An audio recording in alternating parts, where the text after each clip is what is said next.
Vamos começar a nossa conversa, as nossas conversas, né? Essa nossa conversa de hoje sobre Jesus, o Cristo. Nosso propósito aqui, como eu sempre digo, é conversarmos sobre o Salvador Jesus Cristo, sobre o seu ministério, sobre a sua vida, sobre a sua missão, como Jesus o Cristo.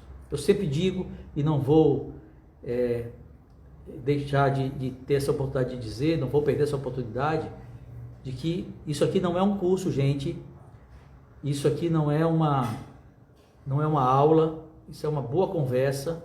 Eu falo, vocês falam, espero que vocês possam contribuir muito com seus comentários. Eu não sou um professor aqui, o professor aqui é o Espírito, eu estou aqui apenas trazendo algum conteúdo do Evangelho de Jesus Cristo e conversando com vocês sobre isso. Essa nossa conversa é baseada nos ensinamentos do livro Jesus, o Cristo, e nas Escrituras Sagradas. Espero que você preste atenção no que o Espírito Santo vai ensinar a você hoje. Esse é o verdadeiro ensinamento, esse é o grande ensinamento. Minhas palavras vão ser esquecidas, mas o que o Espírito Santo ensinar a você, e que você prestar atenção e guardar isso vai permanecer com você, eu sei disso, eu tenho certeza. Essa nossa conversa não substitui nenhuma aula, nenhum ensinamento, nenhum momento de aprendizado da Igreja de Jesus Cristo, nem no Instituto, nem nas organizações, nem nos quóruns, nada. Aqui é um bate-papo entre amigos, mas nós estudamos o Evangelho por meio dos programas oficiais da igreja. Isso é muito importante da gente dizer também, tá? Algo importante também de lembrar é que nós estamos aqui no Instagram ao vivo, mas depois esse conteúdo vai estar disponibilizado no YouTube também, para quem quiser assistir de novo, quem quiser acompanhar, tá bom? Muito bom. Nós já conversamos aqui em encontros passados sobre vários aspectos do Salvador, da vida do Salvador Jesus Cristo, desde a vida pré-existente, de como ele foi profetizado, né? O seu nascimento, sua existência foram profetizados aqui. Também conversamos sobre o período em que ele existiu na Terra, na sua missão terrena, no meridiano dos tempos. Falamos também sobre a anunciação, a ação do anjo Gabriel e de outros que trouxeram esse conhecimento do nascimento dele ao mundo. E hoje nós vamos conversar sobre justamente mais 2 capítulos do livro Jesus o Cristo. Os capítulos 9 e 10. O capítulo 9 chama-se O Menino de Nazaré e o capítulo 10 chama-se No Deserto da Judéia.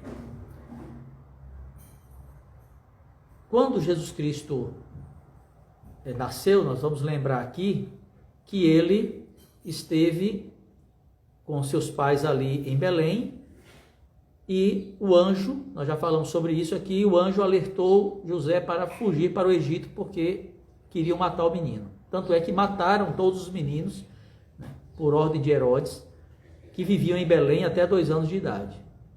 E ali mas ele ficou protegido porque o anjo ordenou que eles fugissem. Ele passou um tempo no Egito com os pais e depois, quando o anjo também disse a José, pode voltar porque já está tudo bem, ele voltou. Toda a família voltou.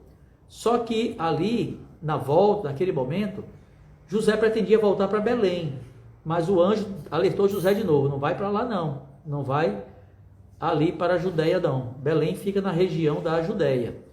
Nazaré fica na região da Galileia. E o anjo disse, vai para a Galileia. E eles voltaram então para a cidade deles, de fato, lá em Nazaré, que eles viviam antes. José e Maria, assim como Jesus Cristo, eram descendentes de família belemita, de Belém. José era descendente de Davi, filho de Jessé, diz lá da escritura em Samuel, Jessé, o belemita. E por isso existia uma profecia de que Jesus Cristo nasceria em Belém, fruto, a família a região daquela família, perdão. Ele era fruto daquela terra, que era a terra destinada à descendência de Davi. Isso foi lá em 1 Samuel, lembram? Na escolha de Davi como rei, que os filhos passaram à frente do profeta Samuel, e Davi, que estava escondido, né? Não porque ele se escondeu, mas porque ele foi escondido, ele foi o escolhido. E ele, ali era Belém. Samuel tinha ido a Belém para a casa de Jessé, fazer aquela escolha. E naquele lugar, em Belém, então ele nasceu. Mas ele foi criado em Nazaré, por isso que ele é chamado de Nazareno. Ele foi criado em Nazaré. Passou ali a sua infância, a sua adolescência e a sua vida adulta, até que chegou aos 30 anos, quando foi batizado e passou, então, a exercer o seu ministério. O que nós sabemos sobre a infância de Cristo, sobre a adolescência de Cristo? Muito pouco. Muito pouco. Sabemos muito pouco.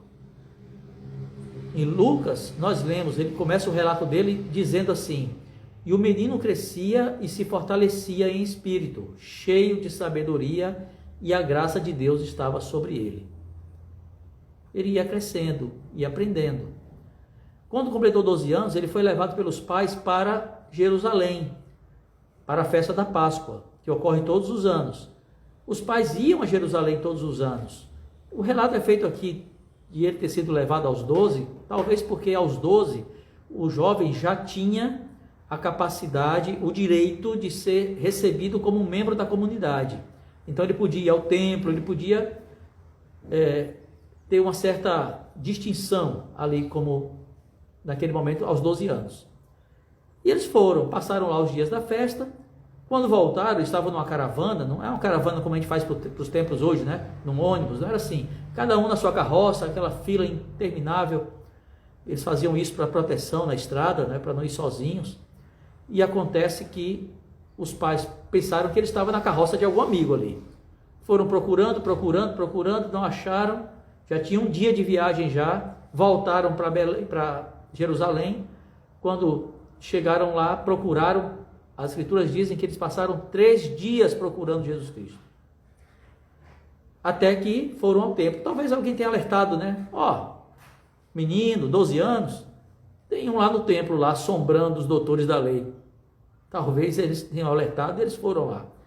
E eles chegaram, e quando chegaram lá, Lucas registra que ele estava lá, no meio dos mestres.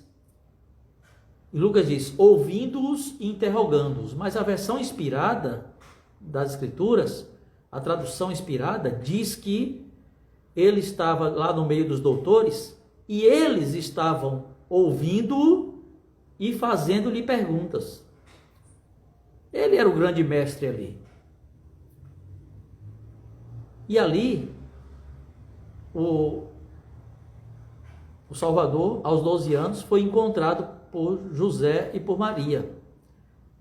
E a escritura diz que a mãe dele fez uma pergunta. A mãe dele perguntou assim: filho, por que fizeste assim para conosco?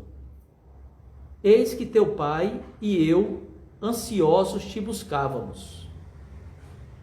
É uma pergunta justa, não é, gente? Eram pais. Um menino de 12 anos. 3 dias. Imagine perder um filho por 3 dias, no meio de uma multidão daquela. Eu teria ficado desesperado. E ele estava ali, buscando. Eles estavam ali buscando pelo filho, até que foram ao templo. Então Maria disse isso: filho, por que fizeste assim para conosco? Eis que teu pai e eu, ansiosos, te buscávamos. E a resposta do Salvador Jesus Cristo a Maria foi incrível. Ele disse: por que é que me buscáveis? Não sabeis que me convém tratar dos negócios de meu pai? O Salvador, aos 12 anos, lembrou a Maria de quem ele era de fato filho. Lembrou a sua mãe que o seu pai era o Deus que estava nos céus. e que ele estava na casa do seu pai, ensinando a doutrina do seu pai, ou seja, tratando dos negócios do pai. A resposta dele é muito clara. Por que estavam me procurando há 3 dias? Por que não vieram logo na casa do meu pai? Onde é que uma criança de 12 anos tinha que estar, se não na casa do seu pai? Era óbvio, era ali que ele tinha que estar. Mas foi o último lugar onde eles foram. Jesus Cristo não estava repreendendo sua mãe. Ele tinha muito respeito. A Escritura diz que ele era-lhes sujeito. Ele tinha muito respeito e obediência à sua mãe, a seu pai, José. Mas ele estava apenas colocando muito claramente para eles: olha, o meu pai, que é Deus, quer que eu aprenda sobre ele, sobre sua doutrina, que eu faça a sua obra. Estava lembrando aquilo que eles sabiam, mas que não compreendiam ainda. O próprio jovem Jesus Cristo não compreendia plenamente ainda, mas do que ele compreendia, ele sabia muito mais do que seus pais, José e Maria. É claro, porque Jesus Cristo aprendia as coisas de graça em graça. Ele não ia do pecado para a graça, ele não ia do erro para o acerto, ele ia de um acerto para um acerto maior, e para um acerto maior, e para um acerto ainda maior. Ele não errava, ele não pecava.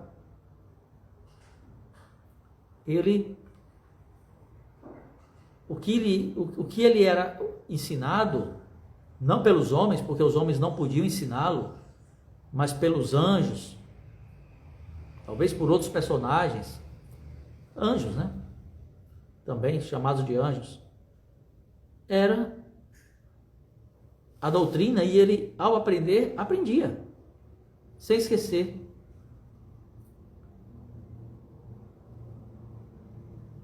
A Escritura, o relato de Lucas termina dizendo que ele crescia em sabedoria e em estatura e em graça para com Deus e os homens. Na versão inspirada do livro de Mateus, na tradução inspirada, nós temos que ele crescia com seus irmãos e se fortalecia e esperava do Senhor pela vinda do tempo do seu ministério, e ajudava seu pai, e não falava com os outros homens. Não é que ele não tinha contato, mas assim, diz lá, não podia ser ensinado. Ele não recebia ensinamento dos homens, porque não necessitava que homem algum o ensinasse. E depois de muitos anos, aproximou-se a hora do seu ministério. Tudo que nós sabemos sobre a infância de Cristo é isso.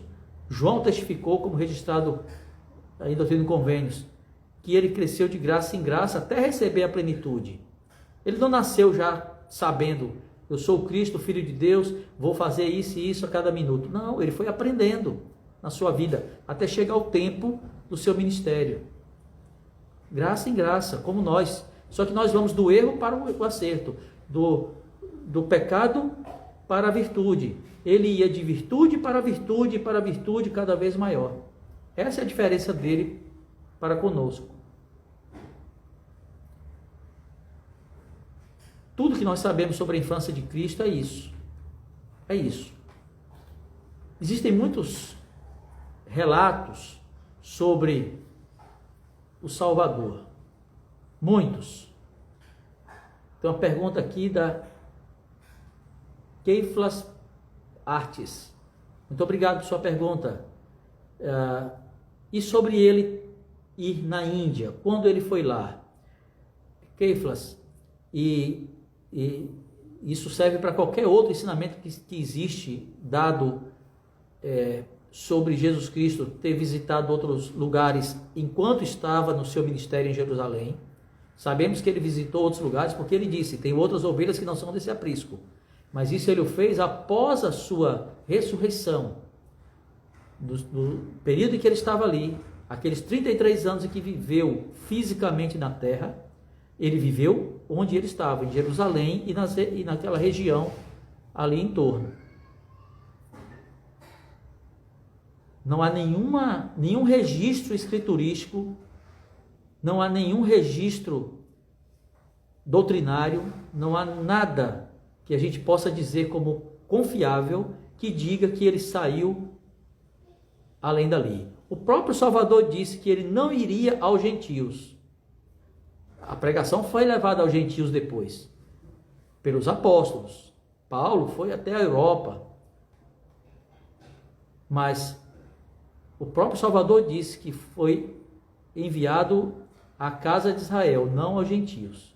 Ele, do mesmo modo que no mundo espiritual, ele foi ao paraíso e abriu as portas para a pregação na prisão, ou seja, instituiu o serviço missionário lá na prisão espiritual. Mas ele não foi à prisão pregar. Ele não entrou lá. Então não há nenhum registro. Tem muitas histórias da infância dele. Porque ele fez isso, porque ele fez aquilo, porque os pais fizeram isso. São registros até que um dia, se nós tivermos algum conhecimento adicional, são registros até aqui fictícios. Ninguém é autorizado a dizer que Cristo foi em tal lugar ou fez tal coisa se não está nas Escrituras, se não foi revelado pelos profetas. Não podemos. Às vezes as pessoas, eu não digo que as pessoas fazem isso por má intenção, às vezes querem criar como é que eu posso dizer, um ambiente ou criar uma história em torno de toda a história de Cristo que já é grande o suficiente, se nós nos concentrarmos na história dele, mas ficam querendo criar detalhes e outras coisas em torno que nos tiram, na verdade, do foco daquilo que é a essência, que é a sua missão. Provavelmente por isso os evangelistas todos silenciaram sobre a infância de Cristo, a não ser nisso que nós falamos aqui. Só isso. Toda a infância e toda a adolescência foi silenciada. Por quê?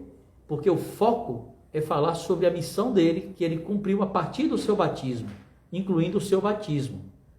Então, nós não estamos autorizados a pregar que Cristo foi em tal lugar, em tal lugar.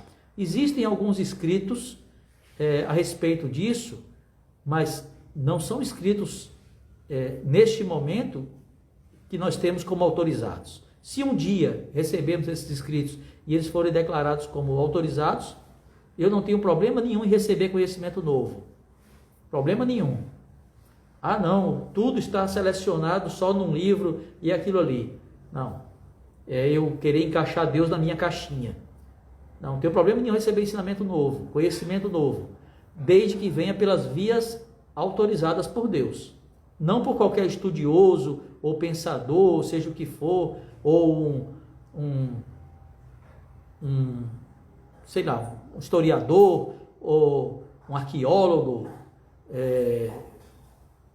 que diga foi assim, foi assado, porque na arqueologia sabe muita coisa não, sabe do que ele vê. Mas quem sabe das coisas de Cristo é Cristo. Aqui o Francisco Eugênio Nogueira, existem apócrifos que falam sobre a infância de Jesus, inclusive fazendo alguns pequenos milagres. Até que ponto podemos acreditar nisso? Muito bem, Francisco Eugênio, muito obrigado. Até o ponto que eu disse aqui. Os apócrifos são o que o nome diz, apócrifos. São escritos que podem ter uma leitura interessante, mas que não são aceitos como doutrina. Tá? Certos apócrifos podem ter uma leitura interessante, mas não são aceitos como obra padrão, como doutrina. Tá? Então, esses relatos não são tidos, ao menos não até aqui, como doutrina. Se um dia, no futuro, o Senhor disser por meio de seus profetas, olha, temos mais esse conteúdo para adicionar ao que nós já temos hoje, eu estou plenamente aberto. Vindo pelos canais corretos, eu estou plenamente aberto. Adriana André Johnston, seja bem-vinda. Eu acredito que pode ter tido mensageiros, as pessoas passaram uns para os outros e a mensagem chegou em toda a terra. Assim, depois que os apóstolos foram pregar aos gentios, muitos foram enviados. E é capaz de terem ido a muitas partes do mundo, não tenha dúvida, né? Mas o próprio Cristo, ele foi em todas as partes do mundo após a sua ressurreição, onde ele visitou as 10 tribos perdidas, ele visitou os habitantes das Américas, temos aí o registro do livro de Mórmon que nos mostra isso, e outros povos, talvez até os indianos, eu não faço ideia, mas após a sua ressurreição, não durante o seu ministério mortal. Vanderlei Dúlios, tema muito inspirador e gratificante ouvir sobre Jesus Cristo. Muito obrigado, meu amigo, é isso mesmo, o Salvador Jesus Cristo e sua vida é sempre inspirador. A Keiflas, muito obrigado. Obrigado, Keiflas. O Francisco Eugênio, muita coisa foi descoberta por estudiosos gnósticos que querem os ensinos de Cristo, o que querem exatamente o que no ensino de Cristo, mas de fato, o descoberta entre aspas está bem colocado aí. Nós precisamos ter esse cuidado sobre qualquer conteúdo que venha de modo não aprovado, não autorizado, não é? Não nos fechamos a nenhum conteúdo que seja aprovado pelo Senhor. Nenhum conteúdo. Os céus estão abertos, a revelação é contínua. Aquele que diz, Deus não fala mais com a humanidade, é alguém que está colocando uma tarja na boca de Deus. Eu não aceito isso. Deus continua falando com a humanidade por meio de seus profetas, como sempre fez. Porque somos seus filhos, como eram seus filhos aqueles que ouviram os profetas lá atrás. Então nós precisamos sempre lembrar disso. E ali, Cristo cresceu e foi em busca de João para o batismo. E no batismo, ele chegou lá, lembram que João, que estava lá batizando pessoas, o reconheceu e disse que não era digno nem de desatar as correias das sandálias de Cristo. E disse, mas eu preciso de batismo e tu vens a mim para eu te batizar? E o Salvador Jesus Cristo deu uma resposta muito sábia também. Ele disse a João, deixa por agora, porque assim nos convém cumprir toda a justiça. E ele foi então batizado. E o que é cumprir toda a justiça? É cumprir com as ordenanças. O batismo é para perdão dos pecados, para remissão dos pecados, mas não só para isso. O batismo é também a porta para entrar no reino de Deus, que é a igreja de Jesus Cristo na terra, e para entrar no reino dos céus, na salvação, no reino celestial. É requerido o batismo. O batismo é uma ordenança do sacerdócio, e é uma ordenança requerida.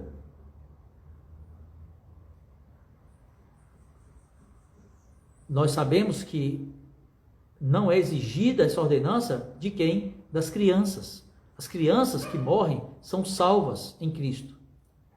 Não é exigido arrependimento nem batismo deles. Ali, Cristo estava cumprindo como ordenança, para nos dar o exemplo da ordenança. As ordenanças do Evangelho são essenciais. Eu posso ter a melhor boa conduta que for, eu posso ter a maior fé, mas se eu não recebo a ordenança, eu não estou fazendo muita coisa, gente. Não existe isso, sabe? Às vezes as pessoas falam assim, é uma boa pessoa, certamente Deus vai acolher na sua eternidade junto com ele. Recebeu as ordenanças? Ou em vida, ou depois da vida, no tempo? Sim, ótimo. Não. Todos vão ter chance de receber as ordenanças e de aceitar essas ordenanças para si. Mas as ordenanças são essenciais, é importante que a gente diga isso. Ali, naquele momento, no batismo, aconteceu algo muito importante. Jesus Cristo foi mergulhado na água, imergido na água. Batismo é por imersão. Batismo não é de nenhuma outra forma, é por imersão. E ele foi imergido na água. E ali, ao ser imergido, ele saiu, aquele símbolo da morte de uma vida e o início de uma outra vida. E ao sair da água, nós temos uma situação muito importante, algo que ocorreu. Ele recebeu, havia uma voz vindo do céu. Eis que este é meu filho amado em quem me comprazo. e uma pomba desceu, simbolizando o Espírito Santo. O Espírito Santo não é uma pomba, tá, gente? Ele não assume a forma de pomba. A forma dele é a forma de um homem. Mas uma pomba desceu, simbolizando o Espírito Santo. Então, vamos lá. Nós tínhamos aqui o Cristo em pessoa, física, né, com carne ali, no Rio Jordão, com João Batista. Uma voz vindo do céu, que era o Pai, e uma pomba simbolizando o Espírito Santo. 3 personagens distintos. A Trindade são 3 personagens distintos. O Pai, o Filho e o Espírito Santo, cada um separado do outro. Eles são um em propósito. Em muitos lugares que as Escrituras falam Deus, está se referindo aos 3. Eles são um em propósito. Eles não são um na essência corpórea. Há muitos cristãos que acreditam, eles são 3 deuses em uma só pessoa. Eu tenho um desafio, uma dificuldade para entender a quem Cristo estava orando quando orou. Quando ele orou, abaixou a cabeça, fechou os olhos e disse, Pai Celestial. Porque ele fez essas orações, Pai Nosso, e fez várias orações. Ele orava a quem? Para ele mesmo? Ele estava orando apenas ficticiamente? Eu não posso compreender que ele faria isso. Ele orou ao Pai. Pai nosso que estás no céu. Não é assim que ele disse? Naquela oração dele, que é o exemplo, é o modelo. Ele não disse que é para a gente falar sempre aquelas mesmas palavras, porque ele mesmo disse em outra escritura, não useis de vãs repetições. Se eu só repito a mesma coisa, eu estou colocando o que do meu sentimento? Do que eu de fato preciso.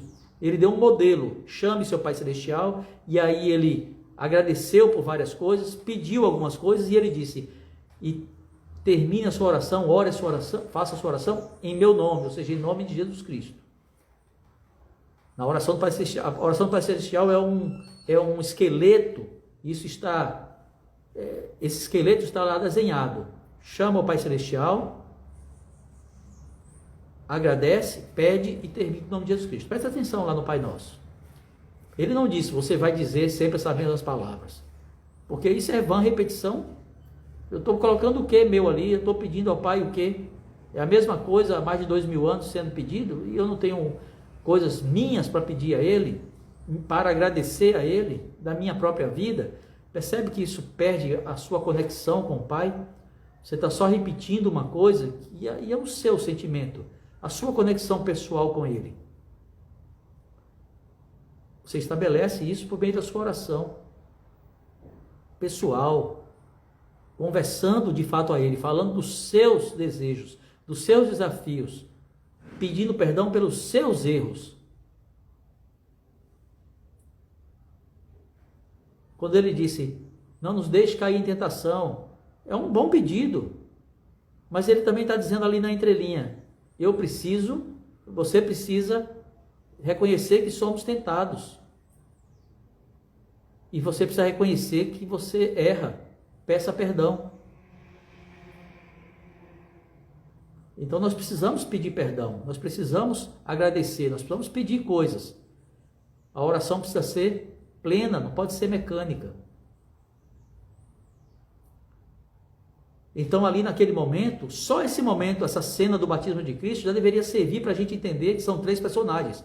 Um na água, outro falando no céu e o outro simbolizado por uma pomba. Se fosse um personagem só, quem estava falando no céu? As pessoas ouviram aquela voz de quem? Então nós precisamos parar para pensar um pouco. Se eu acredito que Cristo não, o Pai, o Filho e o Espírito Santo é um só, em corpo, e nem em corpo, né? A maioria dos cristãos acredita que é um espírito. Na verdade, a maioria dos cristãos não sabe definir um espírito. É uma energia, não tem forma, ocupa todo lugar. Só uma coisa não tem forma e não ocupa um espaço definido. É o nada. Só o nada não tem forma e não ocupa espaço. é o nada. Nós precisamos lembrar disso, gente. Nós precisamos lembrar que nós precisamos reconhecer Cristo como Ele é. Saindo dali do batismo, ele foi para o deserto, jejuar e orar por 40 dias. Longe de tudo, longe de todos, nenhuma interferência, nenhuma distração, zero. Ele queria ali ter sua conexão plena com seu Pai. E naquele momento de conexão plena com seu Pai, ele recebeu suas instruções finais, ele teve uma compreensão plena da sua missão divina. Em graça, lembra-se? Aquele era o momento em que ele deveria chegar na plenitude para iniciar a sua missão. E durante sua missão ele foi crescendo mais, até chegar na plenitude para concluir sua missão com seu sacrifício, que a gente vai falar lá na frente. A gente vai tratar disso lá na frente. Mas aqui, naquele deserto, ele jejuou e orou por 40 dias. Nós não precisamos jejuar e orar por 40 dias. Mas temos jejuado e orado? Sem jejum e oração, o próprio Salvador diz, tem castas de demônios que não saem. Significando que tem certos pecados na sua vida que não vão sair sem jejum e oração. Tem certos erros, tem certos melhoramentos que você precisa, que só jejum e oração. Não adianta dizer só Cristo na causa, sem jejuar e orar. As palavras importam, elas são muito importantes, mas e a sua ação? Nós precisamos jejuar e orar. O jejum faz com que o espírito subjugue o corpo. É o espírito dizendo para o corpo, olha, sou eu que domino. Você tem sede, você tem fome, você tem cansaço, mas eu domino. As coisas que você quer são boas, são importantes, mas mais importante é minha proximidade. Eu quero fortalecer o meu espírito. Porque aí na hora da tentação, e as tentações vêm pelo corpo, o seu espírito vai estar forte. Porque o seu espírito vai subjugar o corpo. Vai colocar o corpo no devido lugar.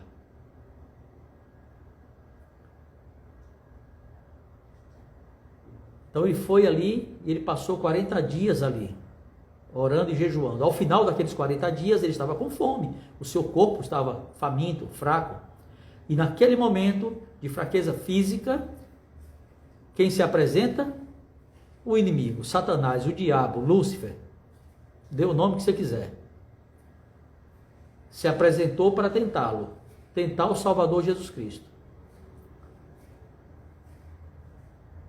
E ele tentou o Salvador 3 vezes. Lógico que não foram as únicas 3 vezes. O próprio Salvador, lá na frente, em outras escrituras, é dito que ele sofreu tentações. Não foi tentado só essas 3 vezes, mas essas 3 desse primeiro momento aqui são muito importantes, porque nos ensinam muitas coisas. Lembram da primeira tentação? Da primeira tentação de Cristo? Quando o inimigo disse o seguinte a ele: se tu és o filho de Deus, se tu és, colocando a dúvida, se tu és o filho de Deus, manda que estas pedras se façam pães. Ou, para alguém que estava faminto, para alguém que estava ali com tanta fome, depois de 40 dias jejuando, falar de pão, ali era só pegar uma pedra daquela e transformar num pão e estava resolvido o problema. O pão delicioso, ardiloso, esse Satanás, esse inimigo, ardiloso, tentou com um apetite, com aquilo que a carne deseja. E o Salvador lhe respondeu com uma escritura: nem só de pão viverá o homem, mas de toda palavra que sai da boca de Deus. Irmãos, ele não está dizendo que o homem não vai viver de pão, ele disse nem só de pão, ou seja, o pão é necessário, o pão é importante, o alimento é essencial para o nosso corpo. Mas o alimento espiritual, a palavra de Deus, é muito mais essencial. E eu me alimento espiritualmente quando jejuo. Quando eu tiro o alimento físico do corpo para dizer, corpo, você quer comer desenfreadamente, mas eu vou tirar isso de você, eu vou jejuar. O alimento espiritual vem quando eu estudo as Escrituras, quando eu oro. Ele passou 40 dias fazendo isso.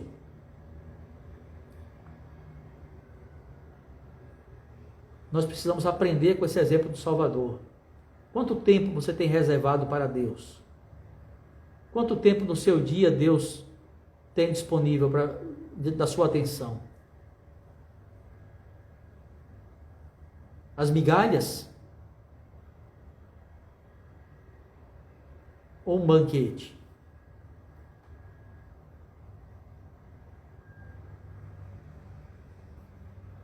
Quanto tempo nós temos dedicado a Deus para fortalecer o nosso espírito, para sermos alimentados de toda a palavra que sai da boca de Deus? Ou estamos só correndo para lá e para cá de maneira frenética, só buscando o alimento físico? Que aqui não estamos falando só de alimento, comida, estamos falando de tudo que a gente pode querer. São coisas que a gente precisa ponderar, gente. A gente precisa ponderar. A segunda tentação do inimigo foi a seguinte: ele disse assim: se tu és o Filho de Deus, olha a dúvida de novo sendo colocada, se tu és o Filho de Deus, lança-te daqui abaixo. Nisso ele estava no pináculo do templo, a torre do templo, lá em cima, muito alto. Porque está escrito. E aí Satanás cita uma escritura. Vocês acreditam nisso? Satanás teve a audácia de citar uma escritura. Audacioso esse rapaz. Olha o que ele disse: ele aos seus anjos ordenará a respeito de ti, a escritura, e tomar-te-ão nas mãos, para que nunca tropeces em alguma pedra. Satanás citando uma escritura para fazer Cristo quebrar um mandamento. Que coisa, é sem escrúpulo nenhum. Nenhum. E olha o que ele diz aqui: se tu és o Filho, mais uma vez colocando em dúvida, porque Salvador estava ali, nos tempos finais do aprendizado da sua missão. Colocar em dúvida, não, realmente, isso aqui vai tirar toda a dúvida de qualquer pessoa. O que ele estava querendo dizer? Se joga e os anjos vão lá embaixo lhe segurar, porque o Pai não vai deixar você se ferir. A gente podia pensar assim, aí o que vai acontecer? As pessoas vão ver, porque quem é que pula de um pináculo de um templo lá em cima e cai e não se esborracha todo? Os anjos seguram e ele fica bem. Esse é o Cristo. Vou seguir e está tudo certo. Era uma excelente maneira de conseguir a fama, de conseguir o poder, né? De conseguir a influência sobre as pessoas.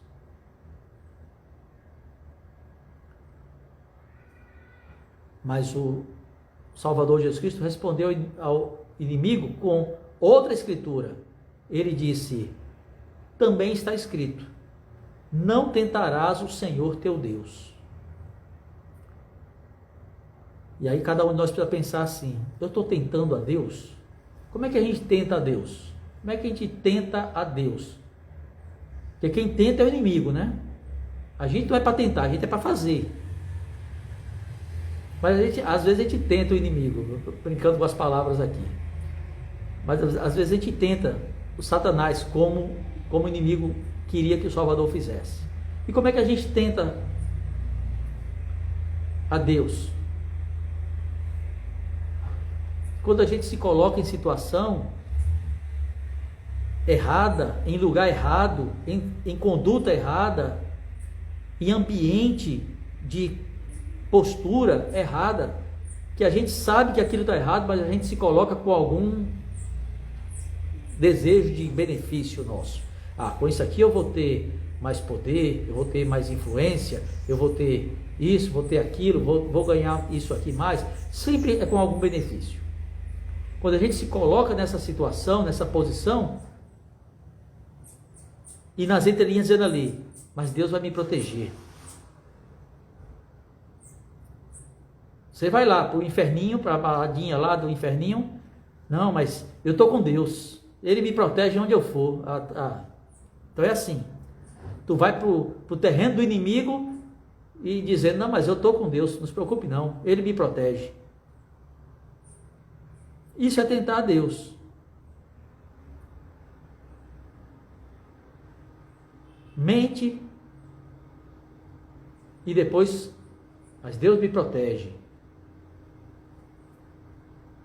É aquele caso que a gente escuta às vezes, né? A gente falar assim, eu tava fora da regra da lei de trânsito, viajei com o carro sem estepe, ainda bem que Deus me protegeu e eu não fui parado pela polícia. Deus te protegeu? Fazendo um erro? Você quer dizer que Deus acobertou seu erro?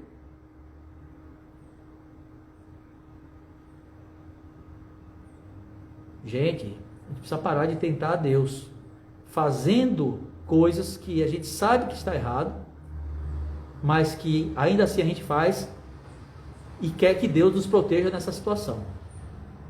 Isso é tentar a Deus. A terceira tentação foi a seguinte: o Salvador aí, o Satanás aí deixou de lado essa tentativa dele de dizer, e se tu és filho de Deus, tal, ele disse, essa conversinha de cerca Lourenço aqui não vai dar certo não, eu vou direto ao ponto. Aí ele mostrou logo toda a glória do mundo, mostrou logo as riquezas, mostrou tudo, todo o poder, e disse ao Salvador, tudo isto te darei se prostrado me adorares. Pronto, agora ele foi direto ao ponto. Me adora e eu vou te dar tudo que tem no mundo. Não vale nem a pena a gente pensar se ele ia cumprir a promessa, né? Vindo de um mentiroso como ele. Mas olha a cartada final dele. O poder, as riquezas. E o Salvador respondeu com outra escritura: ao Senhor teu Deus adorarás e só a Ele servirás. Eu não vou me prostrar diante de ti, Satanás. Não adianta. Qual é o benefício que eu vou ter com isso? Qual é a riqueza? Qual é a grandeza que eu vou ter desse mundo? Eu não vou me prostrar diante de ti. Ou seja, eu não vou fazer a tua vontade. Eu não vou desobedecer ao meu Deus.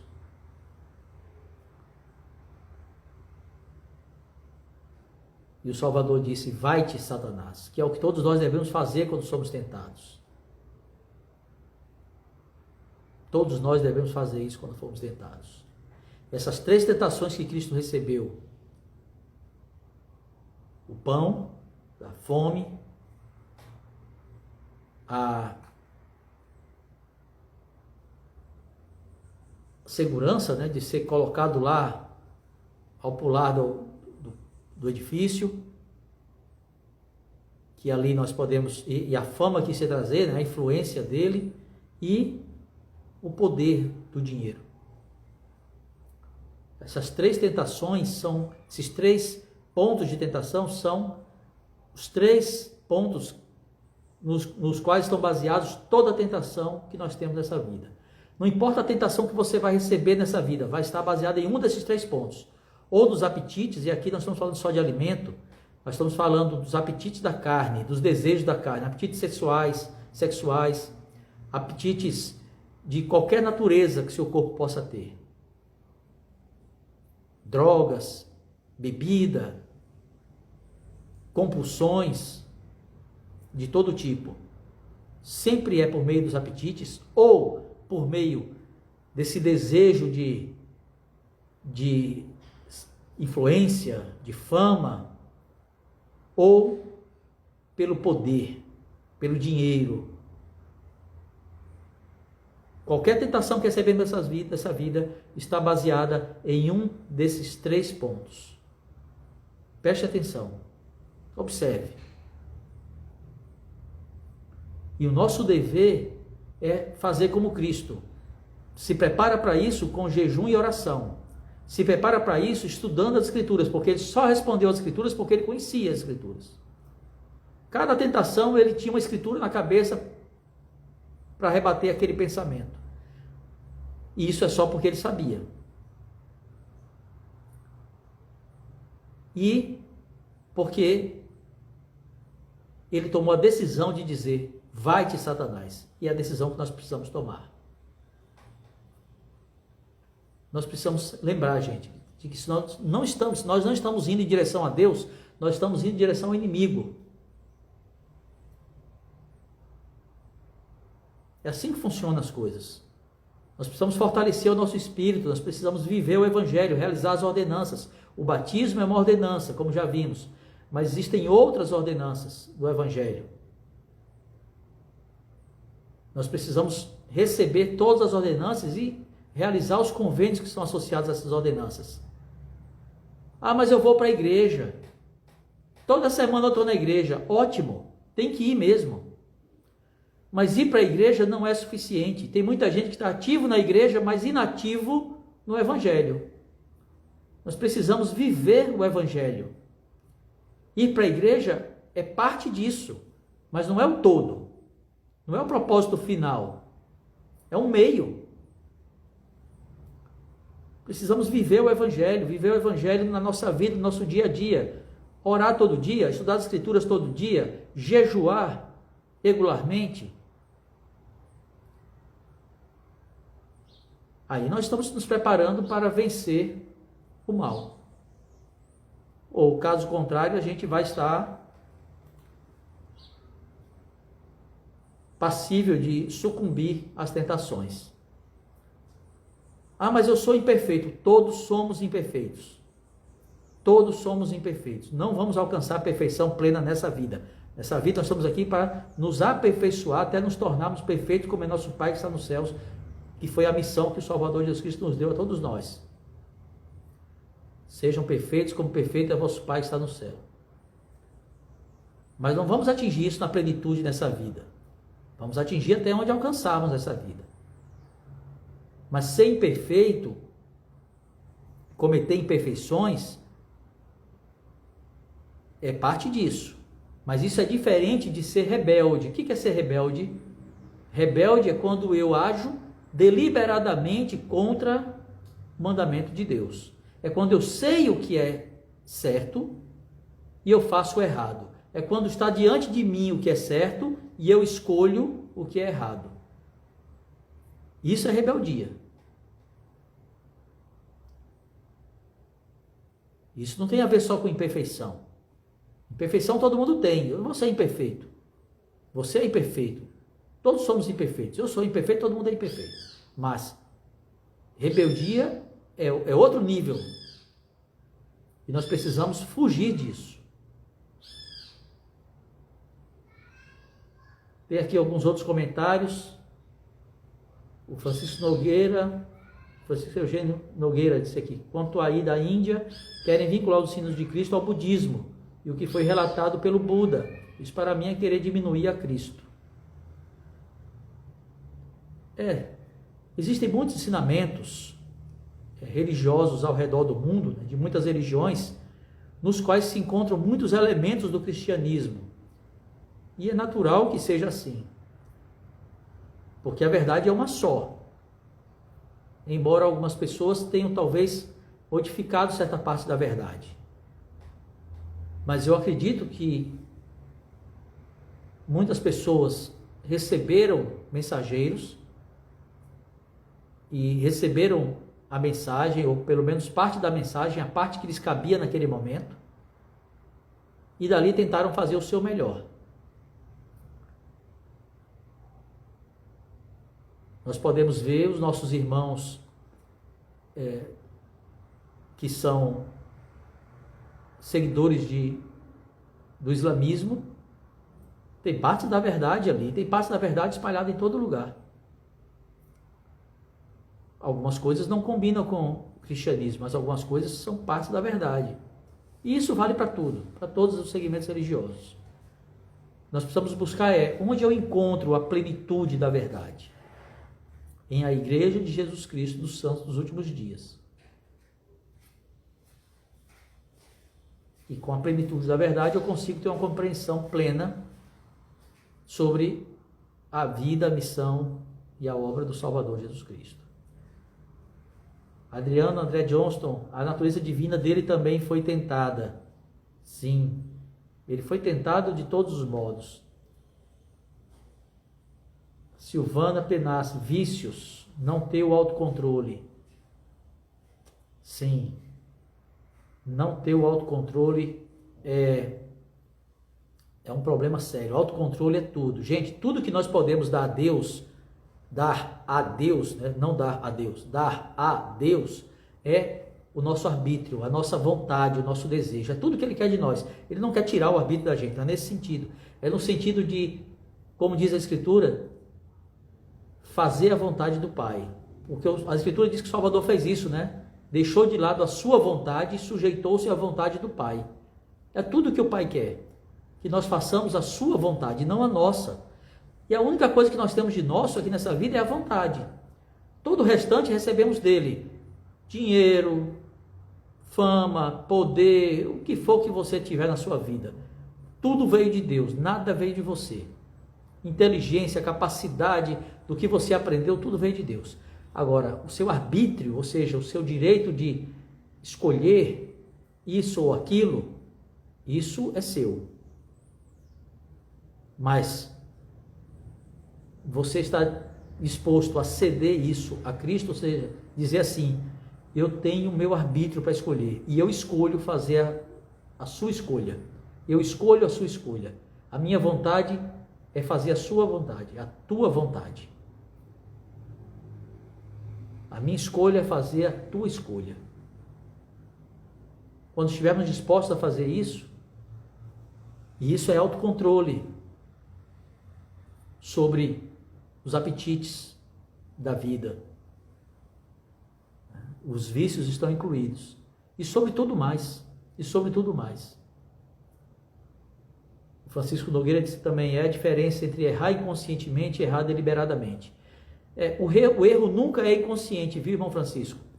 Para fazermos algo, para falarmos algo, primeiro vem o pensamento, para depois vir a ação, seja pela palavra ou pelo ato. Passa pelo pensamento. Inconsciente nunca é. Todos nós somos conscientes do que fazemos. O que nós podemos não ter é a percepção de que aquilo está errado. Ou ter a compreensão de que aquilo está certo, sendo errado. Ou qualquer coisa que nós aprendemos de maneira errônea, não aprendemos a fazer aquele julgamento daquilo de modo adequado. Então nós podemos até não discernir o erro da verdade. Mas inconsciente, de fato, nunca é. Nunca é. Meus amigos, que nós possamos aprender a nos aproximar mais do Senhor por meio da oração, do jejum, do estudo das Escrituras, para que o Espírito subjugue o corpo, para que sejamos prontos para vencer a tentação. Testifico de que Jesus é o Cristo, o Filho do Deus vivo, de que Ele é o meu Deus, o meu Rei e o meu Senhor. Em nome de Jesus Cristo. Amém.